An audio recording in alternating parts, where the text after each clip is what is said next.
ክዶናል እንበቀለዋለን ነው። እኔ በዚህ ልክ መናገርም በጣም ያሳፍረኛል። በመናገር ግን ይሄ ነው እውነታዊ ነው። ይሄን ችግር በሰላማዊ መንገድ ልፈታ የምንችልበት መንገድ የለም። በሙሉ ተዘግቷል። አካል ነው እኔን የማጋጨት ጉዳይ ነው። በሁለት በኩል ተለያይተው እንኳን ኤርሚያስና ዶክተር አምሳሉ ሁለቱም ተካሂደናል መስክትር ነው የሚሉት እና እኔም ዞሮ ዞሮ በዚህም በዛም ብለው ከአፋሕድ ጋር እዚሁ ካለው ድርጅቶች ጋር የማጋጨት እንቅስቃሴ ውስጥ ነው ያሉትና ይህ ድምፅ ዓለም ታላቅ በሚል የሸለመው ሰው ድምፅ የአቶ እስክንድር ነጋ ድምፅ ነው። ድምፁ አመራር ሆኜም ሆነ አባል ሆኜ የምሰራበት አንድ ድርጅት ያስፈልገኛል ሲል ይደመጣል። አፋሕድ እየፈረሰ ነው የሚለው መረጃ ጥቅም ስላልነበረው ከመዘገብ ታቅበን ቆይተን ነበር። ዳሩ ግን አቶ እስክንድር ነጋ በራሱ አንደበት ተናገረው። በሌላ በኩል አቶ መከታው ማሞ ሰሞኑን ከደሳለኝ ሲያስብ ሸዋ ጋር ተገናኝቶ እንደመከረና አንድ እንደሆኑ መረጃዎች እየወጡ ናቸው። ማርሸት ፀሐው ሸዋ በሩን ዘግቶ እየመከረ ነው፣ ከቻላችሁ የመፍትሄው አካል ሁኑ፣ ካልሆነ ጸጥ ብሉ ማለቱም ለዚሁ ማሳያ ነው። በዚህ መሃል እየተዋከበ ያለው እስክንድር ነጋ ነው። እስክንድር ነጋ ድምፅ በግልጽ እንደሚያመላክተውም ተዋክቧል። ድምፁ ለረጅም ዓመታት በጋዜጠኝነት፣ በሰብአዊ መብት ተሟጋችነት፣ በፖለቲካ ፓርቲ መሪነትና በአሁኑ ወቅት ደግሞ በትጥቅ ትግል መሪነት የሚታወቀው ሰው በእርግጥ የአቶ እስክንድር ነጋ ነው። እስክንድር ነጋ ወደ ኢትዮጵያ ከመጣ በኋላ በ1980ዎቹ መጨረሻና በ1990ዎቹ መጀመሪያ ላይ ኢትዮጲስ የተሰኘ ጋዜጣን ጨምሮ በተለያዩ የግል ጋዜጦች ላይ በተጠናጠኑ ጽሑፎቹ የሚታወቅ ሰው ነው። በወቅቱ የነበረውን የኢህአዴግን መንግስት በሰላ ትችት ይወቅስ ነበርና እስክንድር ሀሳብን በነጻነት የመግለጽ መብትን በመጠቀም ምክንያት ከ9 ጊዜ በላይም ታስሯል። ከምርጫ 97 ጋር ተያይዞ በሀገር ክህደት ወንጀል ተከሶም ከባለቤቱ ጋዜጠኛ ሰርካለም ፋሲል ጋር ታስሮ ነበር። በወቅቱ ልጁ ናፍቆት እስክንድር እስር ቤት ተወልዷል። በሽብርተኝነት ተከሶ ለ18 ዓመታት ተፈርዶበት ክሱም አረብ ሀገራት የተቀሰቀሰውን የአረብ አብዮት ወደ ኢትዮጵያ ለማምጣት ሞክረሃል የሚል ሲሆን ይህ እስር ዓለም አቀፍ ትኩረትን የሳበ ነበር። እስክንድር በ2010 ዓ.ም በጠቅላይ ሚኒስትር አብይ አህመድ መንግስት ወደ ስልጣን መምጣትን ተከትሎ በተደረገው የፖለቲካ እስረኞች የመፈታት ሂደት ተለቀቅም። ነገር ግን ብዙም ሳይቆይ ባልደራስ ለእውነተኛ ዴሞክራሲ የተሰኘ ፓርቲ በማቋቋም በተለያዩ የአዲስ አበባን ጉዳይ በማንሳት ተቃውሞውን ቀጠለም። በዚህም ምክንያት በድጋሜ ለስር ተዳርጎ ከቆየ በኋላ ተፈቷል። እስክንድር በስር ላይ ያለና ከስር ውጭ ለሚያደርገው የፕሬስ ነጻነትና ሰብአዊ መብት ትግል በርካታ ክብር ያላቸው ዓለም አቀፍ ሽልማቶችን ተችሯል። ፒን ባርባራ ጎልድስሚዝ ፍሪደም ቱ ራይት አዋርድ እንደ አውሮፓውያን ዘመን አቆጣጠር በ2012 ዓ.ም ተሸልሟል። ይህ ሽልማት በአሜሪካ የፔን ማዕከል የሚሰጥ ሲሆን እስክንድር በስር ላይ ያለ ለፕሬስ ነጻነት ላደረገው ትግል የተሰጠው ትልቁ ሽልማት ነው። በዓለም የጋዜጠኞችና የዜና አታሚዎች ማህበር ወይን ኤፍራ የሚሰጥ ከፍተኛ ሽልማትም ተሸልሟል። ይህ ሽልማት ለፕሬስ ነጻነት መከበር ዋጋ ለከፈሉ ግለሰቦች የሚሰጥ ነው። የዓለም አቀፉ ፕሬስ ኢንስቲትዩት እስክንድርን የዓለም ፕሬስ ነጻነት ጀግና በሚልም ሸልሞታል። ይህን ሽልማት ያገኘው ከስር በተፈታበት ማግስት ነበር። ሂውማን ራይት ዎች ግራንት ሄልማን ወይም ሄሜት ግራንት የሚል እውቅና አግኝቷል። ከተቋሙ ለሀሳብ ነጻነት ሲሉ ለሚሰደዱ ወይም ለስር ለሚዳረጉ ጸሐፊዎች የሚሰጥ እውቅናን አግኝቷል። እነዚህ ሌሎች ሽልማቶች እስክንድር ዓለም አቀፍ ተቀባይነት ያለው የህሊና እስረኛና የጋዜጠኝነት ተምሳሌት አድርገውት ነበር። ዓለም በዚህ ልክ ያከበረው ሰው እስክንድር ነጋ ዛሬ የጠመንጃ ታጋይ ነው። የጠመንጃ ትግሉም ያዋጣው አይመስልም። ባለፉት 2 ዓመታት ውስጥ 3 ድርጅቶች መስርቶ አፍርሷል። የመጨረሻ የመሰረተው አፋሕድን ሲሆን እሱም የሆነው አይመስልም። ሳያጠፋው የሚቀር አይመስልም። አመራር ብሎ የሰየማቸው ሰዎች በጠቅላላ እየዘመቱበት ስለመሆኑ ለበራፍ ቲቪ የደረሰው መረጃ አስረጅ ነው። በራፍ ቲቪ ሰውየው ሸዋ ወጥቶ አዲስ አበባ መግባቱን በተረጋገጠ መረጃ የዘገበ ሲሆን ከሰሞኑ የአፋሕድ አመራሮች እስክንድርን ከዳን እያሉ ስለመሆናቸው ራሱ እስክንድር ነጋ ተናግሯል። ሁለት ለመናገር በዚህ ደረጃ አሁን እንዳልኩት መነጋገሩ ራሱ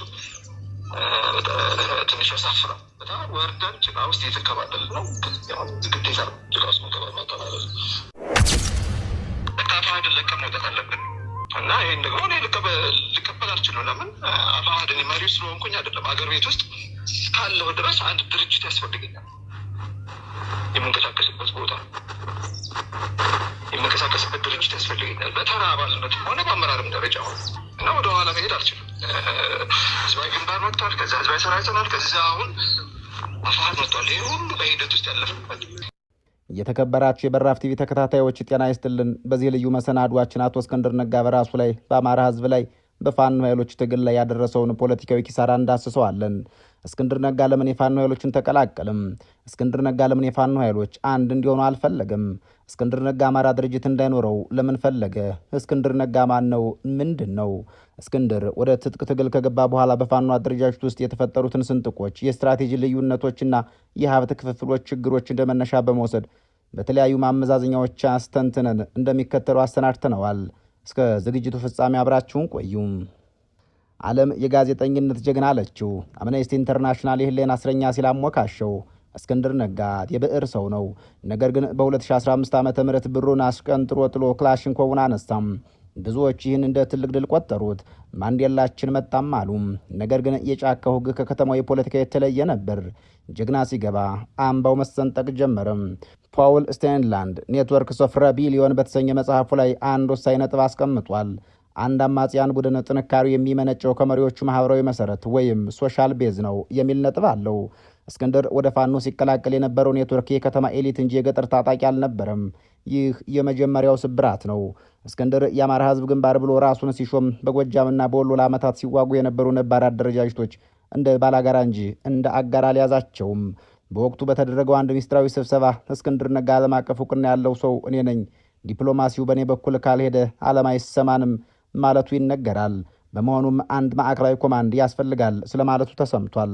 በሌላ በኩል ደግሞ ሌሎች የፋኖ ኃይሎች አንተ በኒውዮርክ ታይምስ ላይ ስትጽፍ እኛ እዚህ ደም እያፈሰስን ነበር፣ አደረጃጀታችንን አፍርሰን በአንተ ስር መግባት ማለት ትግሉን ለፖለቲካ ቁማር አሳልፎ መስጠት ነው እንዳሉት ይነገራል። ይህ አለመግባባት በቃላት አልቆመም። መዋቅራዊ ሸባነትን ወይም ስትራክቸራል ፓራሊሲስን ፈጠርም። ፋኖ እንደ አንድ አካል ከመንቀሳቀስ ይልቅ የእስክንድር ደጋፊና የእስክንድር ተቋሚ ተብሎ ተከፈለም። ይህ ፖለቲካዊ ውድቀቱ መጀመሪያ ነው። የእስክንድር ነጋ ወደ ፋኖ ኃይሎች መቀላቀል ያስከተለው ሌላው ችግር የኢኮኖሚ ደም ማነስ ወይም ፈረንጆች ዘ ኢኮኖሚክ ሆሞሬጅ የሚሉት መሆኑ ነው። የኢኮኖሚና ግጭት ተመራማሪው ጀርሚ ዊስቲየን እንደሚለው አማጽያን ቡድኖች ሁለት አይነት የሀብት ምንጭ አላቸው። አንደኛው ከህዝብ ድጋፍ የሚገኝ ሲሆን ሁለተኛው ደግሞ ከውጭ ወይም ከዲያስፖራ የሚመጣው ነው። እስክንድር ወደ ትግሉ ሲገባ ዲያስፖራው በሁለት ተከፈለም። ለፋኖ የሚላከው ዶላር አቅጣጫውን ሳተ። ይህ የሀብት መከፋፈል በሜዳው ላይ ምን ፈጠረ? ሎጂስቲክስ ተቋረጠ። አንዱ ግንባር ጥይት ሲኖረው ሌላው በባዶ እጁ ቀረም። እስክንድር የፈጠረው የኔ ብቻ ወይም ኤክስክሉሲቭ ሊደርሺፕ መንፈስ የፋኑን የኢኮኖሚ አቅም አዳከመው።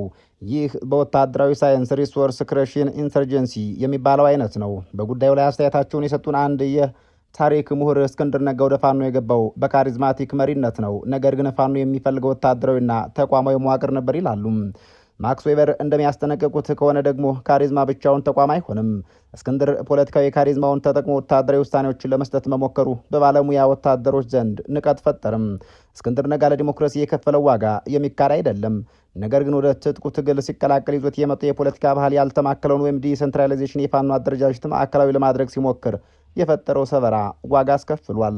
በዓለም አቀፍ መመዘኛዎች ይህ ኢንሰርጀንት ፍራግመንቴሽን ወይም የአማጽያኖች ስብርባሪ ለውድቀት ወይም ኢንሰርጀንሲ ፋይለር ዋናው ምክንያት ነው ተብሎ ይገለጻል። በመጽሐፍትና በታሪክ እንደምናየው እንዲህ አይነት ክፍፍሎች የትግል ዕድሜ ያራዝማሉ፣ የሰው ሕይወት ይበላሉ፣ ድልንም እያርቃሉ። ፖለቲካ እንደ ቼዝ ጨዋታ ነው። አንዱ የተሳሳተ እርምጃ ንጉሱን ለባላጋራ አሳልፎ ይሰጣል። እስክንድር ነጋ ለ30 ዓመታት የኢትዮጵያን የነጻነት ተምሳሌት ዓለም ያደነቀው እስር ቤት ያልሰበረው ብረት፣ ነገር ግን እስር ቤት ያልሰበረውን ስብዕና የተሳሳተ የፖለቲካ ስሌት ሰባበረው። ቀጥለን የምናየው እስክንድር ነጋ የገነባውን ግንብ በገዛ እጁ እንዴት እንዳፈረሰው፣ ወዳጆቹን እንዴት እንዳራቀና በራሱ ላይ የፈጸመውን ፖለቲካዊ ራስን ማጥፋት ወይም ፐርሰናል ፖለቲካል ሱሳይድ ነው። እስክንድር ነጋ ኃይል የነበረው ጠመንጃ ሳይዝ ነበር። ኃይሉ እውነትና ሞራል ነው። ዓለም የሚሰማው ለዚሁ ነበር። ነገር ግን ባልደራስን ሲመሰርትና በኋላም ወደ ጫካ ሲገባ ይህንን ዩኒቨርሳል የሆነ ሰብአዊ መብት ካባ አውልቆ ጣለው። ዓለም እስክንድርን የደገፈው እንደ ጋዜጠኛና የሰብአዊ መብት ተሟጋች ነበር። ወደ ዘውግ ፖለቲካ ወይም ኢትኒክ ፖለቲክስና ወደ ትጥቅ ትግል ሲገባ ያን ሁሉ ዓለም አቀፍ የድጋፍ መረብ በገዛ እጁ ቆረጠው። አሁን ለዓለም አቀፉ ማህበረሰብ እሱ ሌላው የአፍሪካ አማጺ እንጂ የህሊና እስረኛ አይደለም። ይህ በራሱ ላይ ያደረሰው ትልቁ ኪሳራ ነው። በፖለቲካ ውስጥ ትልቁ ጥበብ ወዳጅ ማብዛትና ጠላትን መቀነስ ነው። እስክንድር ግን እየተገላቢጦሹን ተጓዘ። በአዲስ አበባ ፖለቲካ ውስጥ ቅልቅል የሆኑ ደጋፊዎችን በአክራሪ ንግግሮቹ አባረራቸው። ወደ ጫካ ሲገባም ደግሞ ነባር የፋኖ መሪዎችን እኔ ካልመራኋችሁ በሚል ትዕቢት አራቃቸው። እስክንድር የፋኖ ኃይሎችን ሲቀላቀል ቀይ ምንጣፍ አልተነጠፈለትም። የከተማው ሰው ምን ያውቃል የሚል ጥርጣሬ ነበር። እስክንድር ይህንን ጥርጣሬ በማስወገድ ፈንታ የራሱን ቡድን ብቻ በማደራጀት አንድ ሊሆን ይችል የነበረውን ኃይል ከፋፈለው። ውጤቱም ዘመነ ካሴ በአንድ በኩል፣ እስክንድር ነጋ በሌላ በኩል። ይህ ክፍፍል የእስክንድርን አዋሃጅ መሪነት ወይም ዩኒፋይንግ ሊደርሽፕ ህልም ገደለበት። ራሱን ወደ አንድ ጠባብ ቡድን መሪነትም አወረደው። እስክንድር ትልቅ መሳሪያው ዲያስፖራውና ምዕራባውያኑ ነበሩ። ነገር ግን አንድ ቀን ጧት ተነስቶ አብይ አህመድን በኃይል እናወርዳለን ሲል ምዕራባውያን ጀርባ ሰጡት። ምክንያታቸው ምዕራባውያኑ መረጋጋት ይፈልጋሉና ነው። እስክንድርን እንደ ስርዓት አልበኝነት ጠላፊ አድርገውም ፈረጁት። እስክንድር ነጋ በምዕራባውያኑ አይን ዘንድ ከሂውማን ራይት ሄሮ ወደ ዋርሎርድ ተቀየረም። እስክንድር ራሱን ማግኘት ያቃተው ይመስላል። ለወታደራዊ ሳይንስም ባዳ ነው። ነገር ግን ጀኔራሎችን ማገዝ ፈለገም። ለፖለቲካ ድርድር ልቡ የሸፈተ ነው። ነገር ግን ዲፕሎማት መሆንም እየፈለገ ይመስላል። ይህ የማንነት ቀውስ በውሳኔዎቹ ላይ ወጥነት እንዲጠፋ አደረገው። ዛሬ ተኩስ አቁም ይላል፣ ነገ ጦርነት ያውጃል። ተከታዮቹ ግራ ተጋቡ። መሪ ግራ ሲጋባ ተከታይ ይበተናል። የሆነውም እንደዚያው ነው። ይህ አይነቱ አባዜ በስነ ልቦና ባለሙያዎች ዘንድ መሲህ ኮምፕሌክስ ወይም የመሲህነት በሽታ ተብሎ የሚገለጽ ስነ ልቦናዊ ችግር ነው። እኔ ብቻ ነኝ የማውቀው፣ እኔ ብቻ ነኝ ትክክለኛ የሚለው አስተሳሰብ እስክንድርን ከእውነታው አራርቆታል። ይህ ስነ ልቦናዊ ኮሽታ የፖለቲካ ውሳኔዎችን አዛባበት። እስክንድር ነጋ ብዙ ዋጋ የከፈለ ነገር ግን በክፍያዎች ልክ ውጤት ያላገኘ ሰው ነው። ወደ ጫካ የገባው ታሪክ ለመስራት ነበር። ነገር ግን ታሪክን እየደገመ ያለ ሰው ሆኗል። የመከፋፈልና የሽንፈት ታሪኩን እየደገመ ነው። በራሱ ላይ ያደረሰው ፖለቲካዊ ኪሳራ ከእስር ቤት ቆይታ የበለጠ ህመም ይኖረው ይሆን? የመጨረሻው ጥያቄ ነው። አሁን ባለበት ሁኔታ እስክንድር ወደ ኋላ መመለስ አይችልም። ወደፊትም መሄድ ተራራ ሆኖበታል። ኢትዮጵያ ሌላ የከሸፈ ጀግና እያየች ይሆን ወይስ ይህ የፊንኪስ ወይም ፎኔክስ ትንሣኤ መጀመሪያ ነው? መልሱን ጊዜ ብቻ ሳይሆን የእስክንድር ቀጣይ እርምጃዎች ይመልሱታል። ታዲያ የእስክንድር ነጋ የፖለቲካ ክስረት ብቻ በራሱ አልቀረም። የአማራን ህዝብ ለተመሳሳይ የፖለቲካ ኪሳራ ዳረገው። ታሪክን ወደ ኋላ መልሰን ስንመለከተው የአማራ ህዝብ በህልውናው ስጋት ውስጥ በነበረበት ከአራቱም አቅጣጫ መውጫ ቀዳዳ ባጠበት በዚያ ወቅት ሁሉም አይኖች ወደ አንድ ሰው አምርተው ነበር። ስሙ ሲጠራ ተስፋ የሚሰጥ ስለ እውነት ሲል ለዓመታት የጨለማ ቤት ግድግዳዎችን የገፋ ዓለም አቀፍ ሽልማቶችን የሰበሰበው እስክንድር ነጋም ብዙዎች እርሱን እንደ ሙሴ የቆጠሩት የተበታተነውን የአማራ ኃይል ሰብስቦ የተሰበረውን መንፈስ ጠግኖ ህዝቡን ወደ ተስፋይቱ ምድር ያሻግራል ብለው አመኑት። እስክንድር ከመጣ አለቀ አሉ። ዲፕሎማሲው ይቃናል፣ ዓለም ይሰማናል፣ ትግሉ መልክ ይይዛል ተባለም። ነገር ግን ዛሬ ላይ ሆነን ወደ ኋላ ስንመለከት ያ ሁሉ ተስፋ የደረሰ ህዝቡ የጠበቀውንና ያገኘው ፍጹም ተቃራኒ ሆነው ተገኙ። እስክንድር ነጋ በአማራ ህዝብ የፖለቲካ ካዝና ውስጥ ያስገኘው ትርፍ ይበልጣል ወይስ የፈጠረው ቀዳዳ ህዝብን ለዘመናት ወደማይወጣ ወዳከተተው? በሚቀጥሉ ደቂቃዎች እስክንድር የፈጸማቸውን 3 ታላላቅ የስትራቴጂክ ስህተቶችና እነዚህ ስህተቶች በአማራ ህዝብ ላይ ያደረሱትን የማይተካ የፖለቲካና የኢኮኖሚ ውድመት እንተነትናለን። የምንሰማው ነገር እውነት ቢሆን ለመቀበል ግን የሚሰቀጥጥ ነው። እስክንድር ወደ አማራ ክልል በረሃዎች ሲገባ የመጀመሪያ የተፈጠረው ነገር አንድነት ሳይሆን መደናገጥ ነበር። እስኪ በጥልቀት ይመርመር። የአማራ ፋኖ አደረጃጀት በተፈጥሮ ያልተማከለ በየአካባቢው ባሉ ጀግኖች የሚመራና የየአካባቢውን ስነ ልቦና መሰረት ያደረገ ነበር። ይህ አደረጃጀት ለመንግስት ጦር ለመቆጣጠር አስቸጋሪ የሆነበት ዋናው ሚስጥርም ይኸው ነበር። እስክንድር ግን ይህንን ነባራዊ ሀቅ ወደ ጎን በመተው አንድ አደገኛ የፖለቲካ ጨዋታ ጀመረ። እኔ ካልመራሁት ትግሉ አይሳካም የሚል የከተማ ፖለቲካ አስተሳሰብ። ይህ በአማራ ህዝብ ላይ ምን ጉዳት አመጣ? አንደኛ፣ የእርስ በርስ መተማመንን ሸረሸረው። ጎጃም ውስጥ በደም የተሳሰሩ የትግል አጋሮች ለሁለት ከፈላቸው። የጎንደርና የወሎ ታጣቂዎች ትግሉን ከማፋጠን ይልቅ ማነው ትክክለኛ መሪ በሚል የውስጥ ሽቅድድም ውስጥ እንዲገቡ አደረገም። እስክንድር የራሱን ህዝባዊ ግንባር ሲመሰርት ነባር ታጋዮች እንደ ባላጋራ ታዩ። ይህ በአማራ ታሪክ ውስጥ ታይቶ የማይታወቅ የጥርጣሬ ፖለቲካን ወለደም። የአማራ እናት ልጇን ወደ ጦር ሜዳ ስትልክ ከጠላት ጋር ሊዋጋ ነው ብላ ሳይሆን ከወንድሙ ጋር እንዳይታኮስ ብላ የምትዘጋበትን አሳዛኝ ምዕራፍ ከፈተው። ሁለተኛው የጋራዝ ወይም ሴንትራል ኮማንድ እንዳይፈጠር እንቅፋት ሆነ። የአማራ ህዝብ ትልቁ ናፍቆት አንድ ጠንካራ የፋኖ ዕዝ ነበር። ነገር ግን እስክንድር በችኮላና ያለበቂ ውይይት ራሱን አንድ ወገን መሪ አድርጎ ሲሾም ሌሎችን አግላይ የሆነ አካሄድ ተከተለም። ይህ እርምጃ የአማራን ህዝብ አንድነት ለቀጣይ 10ና 20 ዓመታት ሊጠግን በማይችል መልኩ ሰነጠቀው። ዛሬ ላይ ሆነን ስናየው ፋኖ ወደ አዲስ አበባ እንዳይገባ የያዘው የመንግስት ታንክ አይደለም፣ በእስክንድርና በሌሎች አመራሮች መካከል የተፈጠረው የስልጣንና የኢጎ ግድግዳ እንጂ። እስክንድር ነጋ ትልቁ ሀብቱ ስሙ ነበር። ዓለም ያውቀዋል። ኒውዮርክ ታይምስ፣ ዋሽንግተን ፖስት፣ አምነስቲ ኢንተርናሽናል ሁሉም ያከብሩት ነበር። የአማራ ህዝብም ይህንን ዝናውን ተጠቅሞ የአማራን ጩኸት ለዓለም ያሰማል ብሎ ተስፋ አድርጎት ነበር። ግን ምን ተፈጠረ? እስክንድር የሰራው ስህተት በታሪክ ሲጠቀስ የሚኖር ነው። ከሰብአዊ መብት ተሟጋችነት ወደ ትጥቅ ትግል መሪነት ሲሸጋገር ለዓለም አቀፉ ማህበረሰብ የሚመጥን ሽግግር ማድረግ ተሳነው። በጫካ ሆኖ የሚያወጣቸው መግለጫዎች፣ የሚናገራቸው ንግግሮች ዓለም አቀፉን ማህበረሰብ የሚያስደነብሩ እንጂ የሚያሳምኑ አልነበሩም። በዚህ ምክንያት በአማራ ህዝብ ላይ የደረሰው ፖለቲካዊ ኪሳራ የትየለሌ ነው። እስክንድር የአማራን ጥያቄ ፍትህና እኩልነት ጥያቄ አውርዶ በዓለም ዓይን የአክራሪ ብሔርተኝነት አስመስሎ አቀረበው። የምዕራባውያን ዲፕሎማቶች ለአማራ ሕዝብ የነበራቸው ጥቂት ርኅራኄ በር እንዲዘጋም አደረገው። እስክንድር እንደ አማራው ማንዴላ ሳይሆን እንደ ስርዓት አልበኝነት ጠላፊ እንዲመለከቱትም እድል ሰጥም። ዛሬ በአማራ ክልል ድሮን ሲዘንብ ንጹሐን ሲገደሉ ዓለም ዝም አለ። ለምን? ምክንያቱም የትግሉ ፊት ወይም ፌስ ኦፍ ዘ ስትራግል የሆነው እስክንድር በዲፕሎማሲው ሜዳ ላይ ተጫውቶ ማሸነፍ አቅቶት ሜዳውን ለጠላት ለቀቅም። መንግስት እስክንድር እንደ ጽንፈኛ በመፈረጅ የዲፕሎማሲውን የበላይነት ወሰደው።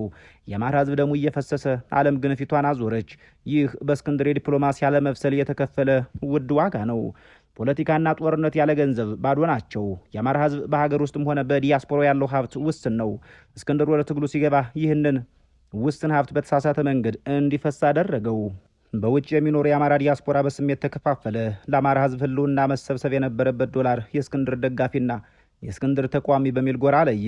ይህ የሀብት መከፋፈል ወይም ሪሶርስ ፍራግመንቴሽን ሜዳ ላይ ያለውን ታጋይ በረሃብ እንዲቀጣ አደረገው። አንዱ ቡድን ዘመናዊ ስናይፐር ሲታጠቅ ሌላው ቀለብ አጣ። እስክንድር የፈጠረው የፖለቲካ ቡድነኝነት የአማራ የኢኮኖሚ አቅም አሽመደመደው። ህዝቡ ለአንድ ዓላማ ማዋጣት ሲገባው ለተለያዩ ቡድኖች እየከፈለ አቅሙ ተዳከመም። ይህ የኢኮኖሚ ኪሳራ ለዓመታት ወደ ኋላ የሚጎትት ነው። የአማራ ልማት ማህበራት ተዳከሙ፣ የጋራ ተቋማት ፈራረሱ። እስክንድር የፖለቲካ ካፒታሉን ተጠቅሞ ይህንን ሀብት ወደ አንድ ማዕከል ከመሰብሰብ ይልቅ የራሱን ቡድን ብቻ ለማጠናከር ያደረገው እንቅስቃሴ የአማራን ህዝብ የኢኮኖሚ አቅም ገደል ከተተው። አሁን ወደ መጨረሻውና አስፈሪው እውነታ እንምጣም። እስክንድር ነጋ በአማራ ህዝብ ላይ የጫነው የከበደ ዕዳ ደግሞ ጊዜ ነው።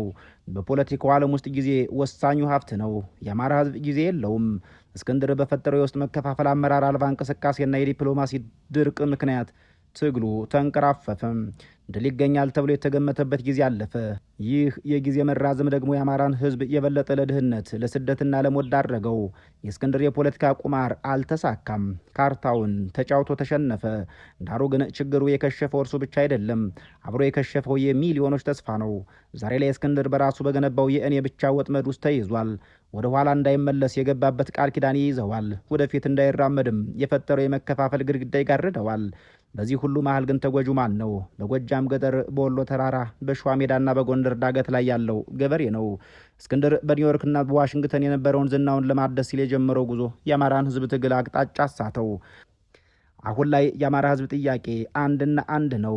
የአማራ ህዝብ ከዚህ የፖለቲካ ገደል እንዴት ይወጣል? እስክንድር ነጋ የፈጠረውን ስብራት የሚጠግን አዲስ ኃይል ከየት ይመጣል?